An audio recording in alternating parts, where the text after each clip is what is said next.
طلبہ سیاست میں قدم رکھنے سے پہلے میں تقریری مقابلوں میں حصہ لیتا تھا۔ بہت سے چہرے جو آج اپنے اپنے شعبوں میں اپنا نام بنا کر آپ کی ٹی وی سکرینز کی زینت بنتے ہیں، ان سے اس زمانے کی واقفیت ہے جب میں پورے پاکستان میں تقریری مقابلوں میں حصہ لیتا تھا۔ ان میں سے بہت سے میرے عقائد اور نظریات سے بخوبی واقف ہیں۔ انصاف اسٹوڈنٹ فیڈریشن کی بنیاد رکھنے کے بعد 2 مرتبہ جیل کی ہوا کھائی۔ طلبہ سیاست میں جیلیں، مار کٹائی، دنگے فساد پاکستان میں ایک معمول کی بات ہے، لیکن روایت کی متضاد میرے جیل جانے کا سبب کوئی تنظیمی دنگا فساد نہیں تھا۔ پہلی مرتبہ وجہ عدلیہ کی بحالی تحریک اور دوسری مرتبہ ریمنڈ ڈیوس کے خلاف احتجاج بنا، یعنی ایک مرتبہ پاکستان میں انصاف کی بالادستی اور دوسری مرتبہ پاکستان کی خودداری کے لیے جیل گیا۔ ایک اور سبب بھی بن سکتا تھا میرے جیل جانے کا، جب میرا آدھا گاؤں مٹی کا ڈھیر بن گیا تھا اور میری ماں گوشت کے ایک لوتھڑے جیسی اسی ڈھیر پر پڑی تھی۔ میں اسی ڈھیر پر کھڑے ہو کر اپنا درد بیان کرتا۔ میرے جیسے بہت سو کا خون کھول رہا تھا اس وقت۔ زبان تو تب بھی میرے پاس تھی، تنظیم بھی تھی، ریاست مخالف بیانیہ بک بھی بہت اچھی قیمت پر رہا تھا۔ دہشت گردی کا جو الزام مجھ پر آج لگ رہا ہے، میں تب اس کو بنیاد فراہم کر سکتا تھا، مگر میں نے جو راتیں اپنی بیمار ماں کے سرہانے گزار دی، ان کی شامیں میں نے آئی ڈی پی کیمپوں میں راشن فراہم کرتے اور دن زخمیوں کے لیے خون کا بندوبست کرتے گزارے۔ احسان نہیں جتا رہا، بس یاد دلا رہا ہوں کہ وطن کی محبت کی ہم نے صرف قیمت ادا کی ہے، وصولی کی توقع نہیں رکھی، ورنہ 4 سال کی وزارت میں میرے کھاتے میں صرف وزیر اعظم کے ساتھ 2 دن کا ایک عمرہ نہ لکھا ہوتا۔ کسی کو شک ہو تو افسران دونوں وزارتوں میں آج بھی وہی بیٹھے ہیں، پوچھ لیں۔ میں شاید پاکستان کی تاریخ میں اکلوتا وزیر ہوں گا جس کے خلاف آرمی چیف وزیر اعظم کے پاس شکایت لے کر گیا کہ بہت احتساب شروع کر رکھا ہے، تھوڑا ہاتھ ہولا رکھے۔ میں نے تو وزارت بھی ایسے کی ہے جیسے کوئی فوجی اپنے ملک کے لیے جنگ میں مورچہ سنبھالتا ہے۔ آج اگر کسی فرد نے خود کو ریاست سمجھ لیا ہے اور خود کو آئین اور قانون سے بالاتر قرار دے کے ملک کی 25 کروڑ عوام کی غیرت کی بولی لگا آیا ہے، تو میں اس کو اپنی زندگی کی قیمت پر بھی غلط کہوں گا۔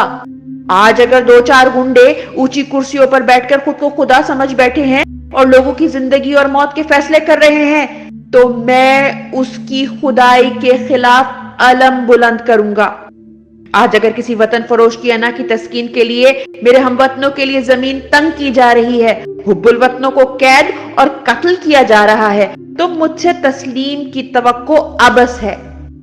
ہاں، اگر بات ریاست پاکستان کی ہو رہی ہے تو مجھے یہ لفظوں میں ثابت کرنے کی ضرورت نہیں ہے کہ میرا ملک، میرے لوگ میرے لیے اپنی جان سے بڑھ کر ہیں۔ میں نے جب اس سے وفاداری کا حلف نہیں بھی اٹھایا تھا، تب بھی میں نے اپنی سسکتی ماں کے سرہانے سے اٹھ کر اس کے زخموں پر پھائے رکھے تھے۔ میرے کاندھے پر جب اس کی حمیت کا بار نہیں بھی تھا، میں نے تب بھی اس کی غیرت کے لیے صعوبتیں جھیلی تھیں۔ آج تمہارا سودا نہیں بک رہا تو مجھے دشمن ممالک کی ایجنسیوں سے جوڑ رہے ہو۔ میں نے را کی ایجنٹی کرنی ہوتی تو این ڈی ایس کے ٹاؤٹ مجھے 8 سال سے گالیاں نہ دے رہے ہوتے۔ 9 مئی سے پہلے کئی بار ریکارڈ پر لا چکا ہوں کہ دہشت گردی کی واپسی کے حوالے سے قوم کو خبردار کریں۔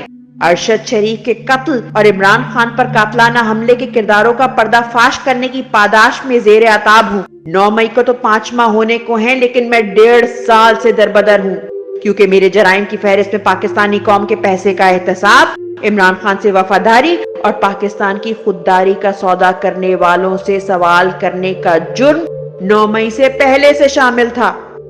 آج اگر تم ہر بے کس مجبور کی کنپٹی پر بندوق رکھ کر میرا نام کہلوا رہے ہو، آج اگر تم باپوں کو اپنی اولادوں کے انجام کی فکر دلا کر مجھ پہ الزام لگا رہے ہو، تو میں تو پہلے ہی کہہ چکا ہوں کہ تمہیں صرف یہ سر چاہیے، باقی سب تو بہانے ہیں جن کے لیے تم اپنے ٹاؤٹس کو کہانیاں تو رٹوا دیتے ہو، ان سے مطابقت رکھنا یاد نہیں رہتا، کیونکہ بیانیہ سچ پر بنتا ہے۔ بتایا تھا نا اس نے تمہیں، جبر سے سر تو اتارے جا سکتے ہیں، حق کو مٹایا نہیں جا سکتا، جیسے اسے نہیں مٹا سکے، جیسے ہمیں نہیں مٹا سکو گے۔ کے اوپر فرد جرم عائد ہونا تھا۔ شہباز شریف زرداری، وہ فرزندی زرداری، فضل الرحمان، جن کو جیلوں میں ہونا تھا، ان کو ملک دے دیا، ان کو ہمارے اوپر مسلط کر دیا۔ اور عمران خان دہشت گرد، عمران خان باغی، عمران یاس خان باغی، ارشد شریف باغی، محیط پیرزادہ باغی، سمیع ابراہیم باغی، ایاز امیر باغی، میں باغی، آپ باغی، پورا پاکستان باغی، یہ محب وطن ہے، یہ فتوے بانٹ رہے ہیں.